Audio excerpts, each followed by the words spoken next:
Assembly సమావేశాలు 15 రోజుల పాటు జరిగాయి. 84 గంటల పాటు అసెంబ్లీలో వివిధ అంశాల మీద చర్చ జరిగింది. అటు మండలిలోనూ దాదాపు అదే సమయం అధికార విపక్షాల మధ్య సమరం నడిచింది. మండలిలో అయితే ప్రతిపక్షం లేకపోవడం వల్ల అసెంబ్లీ ఏకపక్షంగానే సాగింది. అప్పుడప్పుడు టీడీపీ జనసేన ఎమ్మెల్యేలే ప్రతిపక్ష పాత్ర కూడా పోషించేశారు. ఇకపోతే సభకు రాకపోయినా మీడియా ద్వారా ప్రభుత్వాన్ని నిలదీస్తానని చెప్పిన జగన్ 15 రోజుల్లో కేవలం ఒక్కసారి మాత్రమే మాట్లాడారు.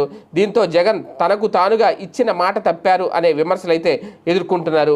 అసెంబ్లీ వేదికగా ప్రభుత్వాన్ని ప్రశ్నించాల్సిన ప్రతిపక్షం ఆ పని ఎలాగా చేయలేదు అనే విమర్శలు ఎదుర్కొంటున్న నేపథ్యంలో ప్రతిపక్ష హోదా దక్కదని తెలిసి కూడా అదే విషయం కోసం పట్టుబట్టి సభకు డుమ్మా కొట్టడం తప్పుడు సంకేతాలు వెళ్తున్నాయి అనేది.